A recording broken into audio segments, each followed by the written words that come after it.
Assalamualaikum warahmatullahi wabarakatuh. Selamat pagi, siang, dan sore Pak Ari dan teman-teman. Hari ini kami berdua, Ana Audisya Fernanda, MPM 59, dan Maida Duana Anjani, MPM 15, akan mempresentasikan tugas akhir kami, yaitu proposal penelitian yang berjudul Perancangan Sistem Informasi Terpusat untuk seluruh puskesmas yang ada di Kota Cimahi berbasis website menggunakan metode Agile dan Scrum. Next. Nah, secara umum, seluruh proposal kami terdiri 4 bab utama, yaitu pendahuluan, tinjauan pustaka, metode penelitian, dan yang terakhir biaya dan jadwal penelitian. Langsung aja kita ke bab pertama, yaitu pendahuluan. Nah, jadi apa yang melatar belakang kami untuk meneliti dan membuat produk aplikasi Puskesmas Terpusat ini? Jadi yang pertama, pelayanan kesehatan yang paling dekat dengan masyarakat itu adalah puskesmas. Nah, puskesmas ini menyediakan beberapa jasa pelayanan kesehatan, salah satunya rawat jalan. Nah, adanya pandemi COVID-19 ini juga menambah pelayanan puskesmas kayak untuk vaksin dan juga untuk PCR. Nah, dengan banyaknya pelayanan yang disediakan puskesmas itu, ditambah dengan cepatnya bertambah jumlah penduduk, terkadang pihak puskesmas ini menjadi kewalahan untuk melayani pasien yang ingin berobat. Next. Selanjutnya, untuk yang kedua, khususnya di Kota Cimahi, masih ada ketidakmerataan jumlah pasien di setiap puskesmas yang disebabkan beberapa hal, seperti lokasinya kurang strategis. Nah, ketidakmerataan tersebut menyebabkan suatu puskesmas menjadi kurang diperhatikan pemerintah seperti belum memiliki obat dan fasilitas kesehatan yang cukup. Nah, contoh kasus yang pernah ada itu kayak di Puskesmas Citerep. Nah, pelayanan Puskesmas Citerep ini pernah harus dihentikan selama beberapa hari karena ada stafnya yang terpapar COVID-19. Nah, hal ini itu menyebabkan pasien yang ingin berobat atau memiliki jadwal rawat jalan di situ menjadi tertunda atau bahkan tidak melakukan perawatan sama sekali. Padahal hal tersebut dapat membahayakan pasien di kemudian hari. Nah, biasanya pasien ini mereka nggak mau melakukan rawat jalan di puskesmas lain gitu karena mereka tuh khawatir takutnya tuh kayak tenaga medis yang ada di puskesmas lain itu bisa salah diagnosis gitu dan nantinya kan bisa mengarah ke salah obat. Nah, sehingga kami terinspirasi untuk membuat puskesmas terpusat agar masyarakat di Cimahi dapat melakukan rawat jalan di mana saja, sekaligus dapat membantu pemerataan jumlah pasien dalam satu puskesmas agar tidak ada puskesmas yang tertinggal, baik dari obatnya maupun fasilitasnya. Next. Lalu rumusan masalah. Yang rumusan masalah ini kita ada 4. Yang pertama, bagaimana menyediakan data pasien yang sama di setiap puskesmas di Kota Cimahi. Lalu yang kedua, bagaimana membangun prototipe yang dapat membantu sebagian besar permasalahan puskesmas dan kebutuhan yang ada. Lalu yang ketiga, bagaimana implementasi metode Agile Scrum dalam perancangan sistem informasi kini. Dan yang terakhir, bagaimana pengaruh metode Agile dan Scrum terhadap kualitas sistem informasi puskesmas terpusat yang dibuat. Nah, selanjutnya ke batasan masalah. Jadi batasan masalahnya yang kami buat itu ada 3. Jadi ini tuh untuk agar bahasan yang kami lakukan tidak terlalu jauh. Yang pertama, aplikasi yang dikembangkan itu berbasis website yang dapat digunakan secara bebas oleh umum untuk mengakses jadwal praktek dokter. Dan juga secara khusus untuk tenaga kesehatan untuk mengambil data rekam medis pasien. Lalu yang kedua, ruang lingkupnya, ruang lingkup aplikasi ini hanya untuk puskesmas dan pasien yang berada di Kota Cimahi. Lalu yang ketiga, metode pengembangan yang digunakan dalam penelitian ini adalah Agile dan Scrum yang memungkinkan dapat melakukan perubahan selama pengembangan di setiap sprintnya. Next. Selanjutnya, maksud dan tujuan penelitian. Maksud dari penelitian ini adalah untuk menghasilkan suatu sistem informasi puskesmas terpusat untuk meningkatkan pelayanan dan peningkatan kinerja masing-masing unit puskesmas yang saling berhubungan dan terintegrasi. Lalu untuk tujuannya sendiri, yang pertama, untuk menyediakan data rekam medis seluruh pasien yang melakukan rawat jalan di setiap puskesmas Kota Cimahi. Next. Lalu yang kedua, untuk menghasilkan prototipe dari aplikasi puskesmas terpusat berbasis website yang ada yang dapat mengatasi permasalahan yang ada di puskesmas Kota Cimahi dan kebutuhan yang ada. Lalu yang ketiga, untuk mengimplementasikan metode Agile dan Scrum dalam membangun sistem informasi puskesmas terpusat. Dan yang terakhir, untuk menghasilkan aplikasi dengan kualitas yang baik dan efektif dengan menggunakan metode Agile dan Scrum. Lalu yang terakhir, manfaat yang kami harapkan dari penelitian ini, yaitu yang pertama, dapat meningkatkan efektivitas dan efisiensi perancangan aplikasi dengan pengimplementasian metode Agile Scrum. Lalu yang kedua, meningkatkan kinerja puskesmas dalam melayani kesehatan masyarakat Kota Cimahi. Lalu yang ketiga, untuk mengurangi kesalahan dan kekurangan yang terjadi ketika proses perawatan jalan pasien. Dan yang terakhir, untuk mempermudah pasien untuk perawatan di puskesmas manapun tanpa cemas diagnosis tidak sesuai. Lalu selanjutnya kita ke bab 2, yaitu tinjauan pustaka. Next. Nah, ini merupakan fishbone yang kami buat. Nah, fishbone ini tuh berisi studi literatur seperti jurnal dan artikel yang akan digunakan untuk mendukung penelitian. Nah, kami ini menggunakan 5 referensi dan diurutkan berdasarkan tahun pembuatan. Nah, untuk kayak informasi lengkapnya ini bisa di next aja. Nah, untuk penelitian terkait yang kami gunakan ini terbagi menjadi 2. Yang pertama yaitu penelitian yang menerapkan sistem informasi untuk meningkatkan pelayanan masyarakat. Nah, jadi yang pertama ini ada oleh Ahmad Syukron dan Nur Hasan, ini yang membuat sistem informasi berbasis website untuk rawat jalan pasien puskesmas Winong. Nah, ini dalam penelitian ini metode pengumpulan data dilakukan dengan cara observasi, wawancara, dan studi pustaka. Lalu yang kedua untuk Ana Nur Cahyanti dan Bambang Eka Purnama yang membangun sistem informasi manajemen puskesmas Pakis Baru Nawangan. Nah, mereka ini menggunakan metode pengumpulan data dilakukan dengan cara observasi, wawancara, studi perpustakaan, analisis, terus juga mereka melakukan perancangan sistem, membangun sistem, uji coba, dan implementasi. Nah, hasil akhirnya ini, baik sistem informasi yang pertama dan yang kedua, itu tuh dapat membantu kinerja dari puskesmas dalam pengolahan data dan pembuatan laporan kesehatan masyarakat agar diperoleh informasi yang cepat dan lebih efisien. Lalu yang terakhir, ini oleh Bahtiar, Santoso, dan Amalia, ini membuat implementasi web service pada sistem rekam medis terpusat. Nah, dengan memanfaatkan teknologi REST web service system ini dapat mengolah dan menyimpan informasi secara terpusat.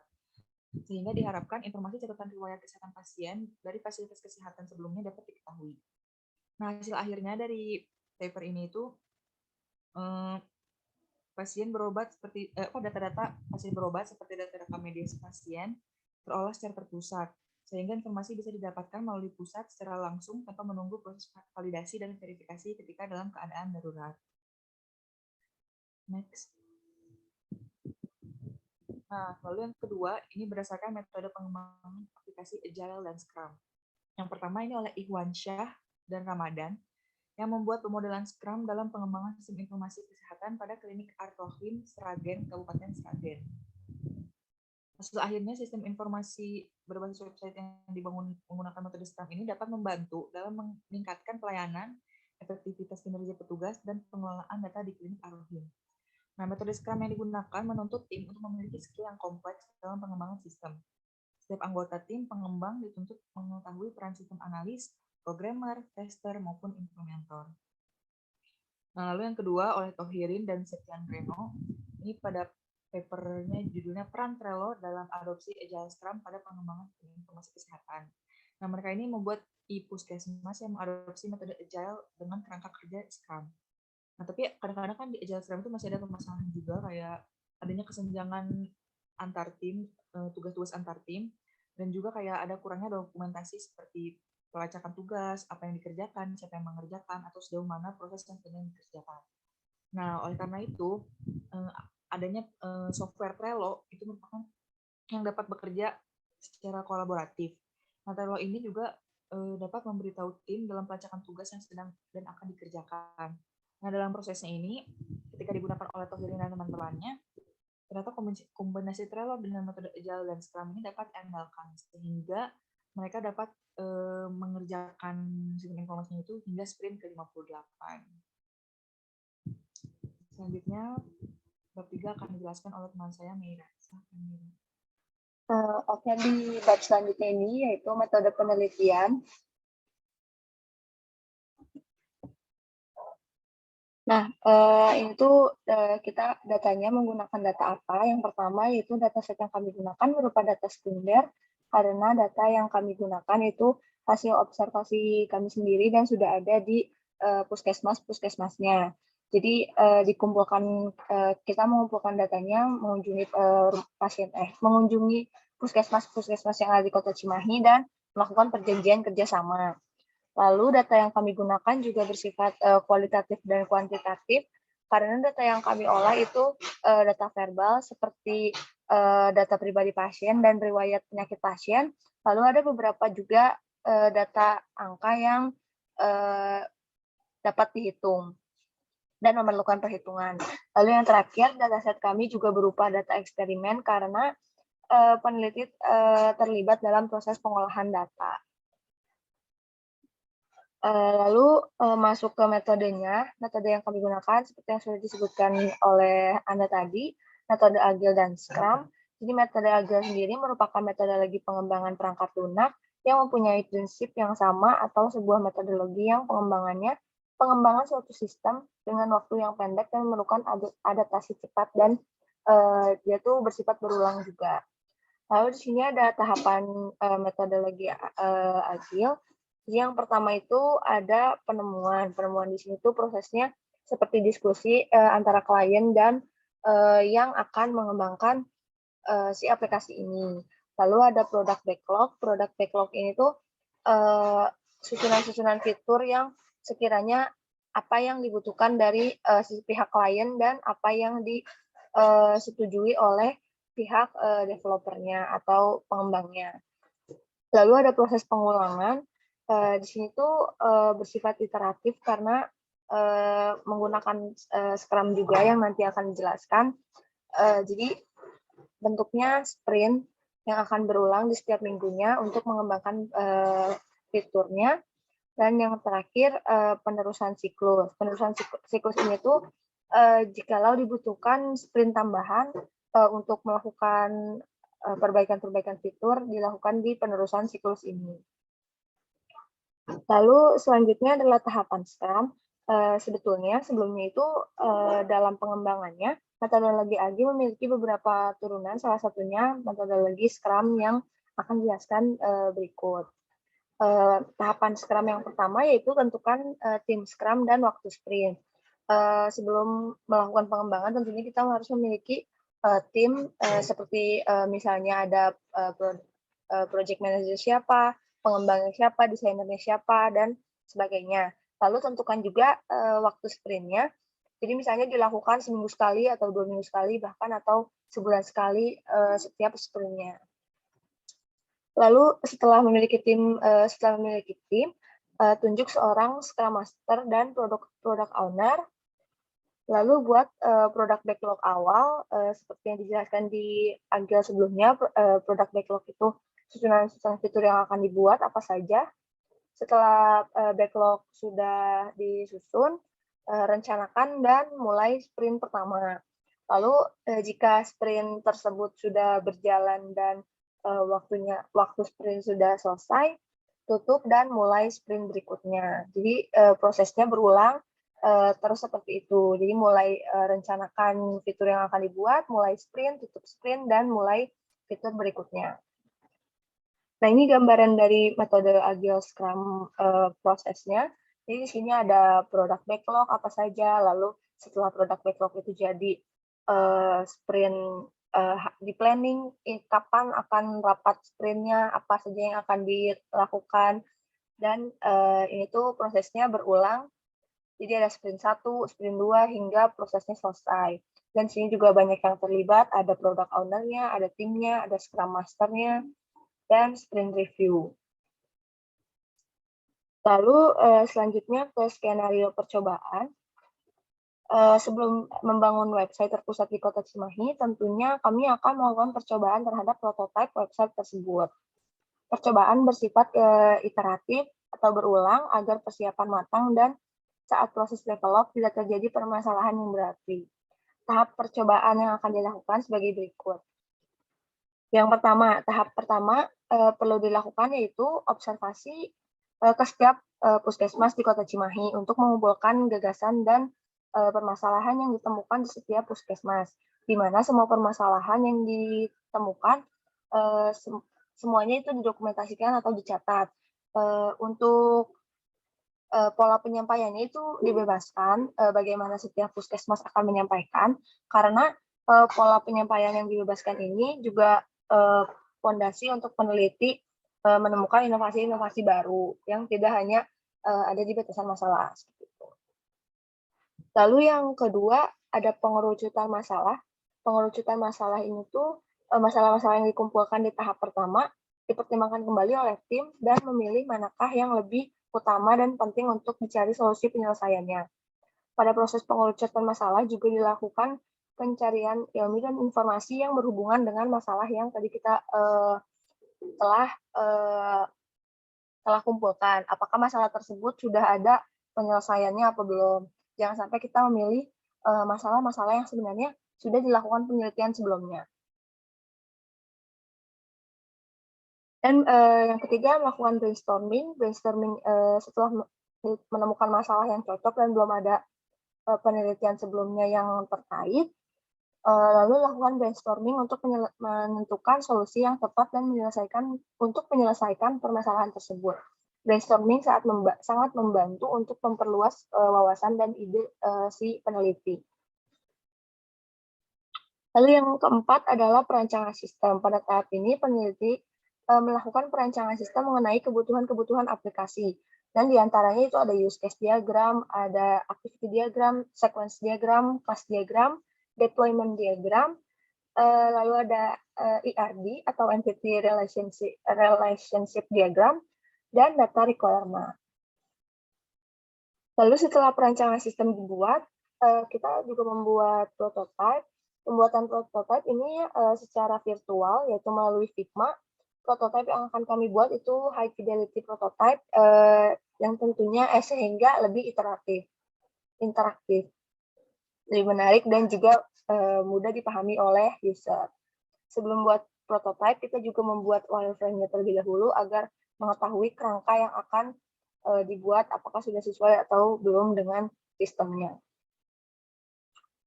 Lalu yang keenam adalah demonstrasi prototype. Demonstrasi prototype yang telah dibuat, demonstrasikan prototype yang telah dibuat di tahapan sebelumnya, lalu lakukan pengujian. Demonstrasi dilakukan agar user paham cara menjalankan sistem tersebut atau alurnya seperti apa. Lalu yang ketujuh, pengujian prototype. Pengujian dilakukan menggunakan usability testing melalui survei dan wawancara untuk penelitian yang lebih mendetail. Tujuan dari usability testing mencari permasalahan kegunaan serta menentukan kepuasan pengguna terhadap produk yang peneliti buat. Lalu setelah itu, jika dirasa setelah pengujian itu mendapatkan jawaban yang sepenuhnya dari permasalahan yang telah ditentukan, lalu lakukan pengulangan dan perbaikan terhadap langkah di atas, seperti menyusun lagi prototipenya, demonstrasikan lagi dan pengujian lagi hingga semua sesuai dengan yang direncanakan. Setelah itu, setelah mendapatkan prototipe yang sesuai, lalu diimplementasikan dengan coding, dan untuk hasil yang maksimal dilakukan pengecekan kembali dari si sistemnya menggunakan quality testing. Pada tahap ini, pengembang juga melakukan verifikasi dan memeriksa kembali apakah sistem yang dibangun telah sesuai dengan harapan. Jadi percobaan itu kan dilakukan secara berulangan atau iteratif, dan pengulangannya ini terjadi pada prototipenya. Lalu selanjutnya ada bab 4, yaitu biaya dan jadwal penelitian. Nah, ini untuk kisaran biayanya. Untuk biayanya sendiri, kami membutuhkan sekitar 17 juta sekian, 620.000 untuk 3 tahap penelitian yang akan kami lakukan. Tahap pertamanya yaitu persiapan. Yang kami butuhkan pada tahap persiapan ini ada web server, web domain, jaringan internet. Lalu ada di tahapan pelaksanaan itu kita membutuhkan biaya untuk kunjungan ke puskesmas, untuk Zoom premium juga, untuk nanti demonstrasi prototipenya dan pembuatan prototipe dan pembuatan website-nya.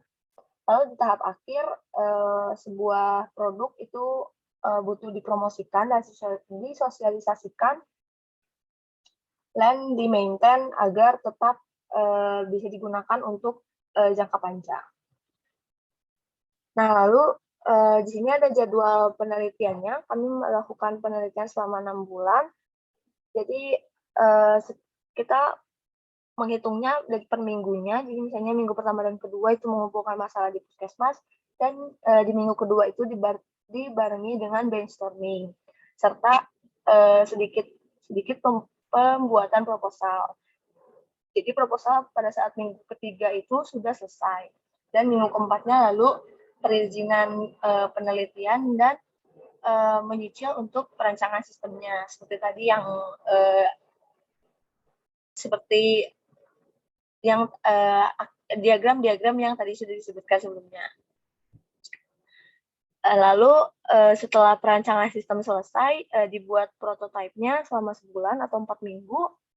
Setelah pembuatan prototipe, dia dilanjutkan dengan demonstrasi dan pengujian prototipe. Setelah pengujian selesai, dilakukan perbaikan prototipe yang berulang tadi, lalu ke pengembangan aplikasinya selama lebih dari 2 bulan.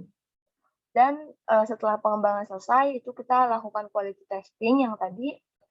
Setelah quality testing jadi dan semua aplikasi jadi, itu akan dibuat laporan. Setelah dibuat laporan, tentunya setelah pembuatan laporan selesai pun, website itu harus dimonitoring dan dievaluasi. Mungkin sekian dari kelompok kami, presentasi tugas akhir dari proposal yang kita buat. Terima kasih Pak Arif dan atau teman-teman yang telah menyimak presentasi kami. Kami tutup. Assalamualaikum warahmatullahi wabarakatuh.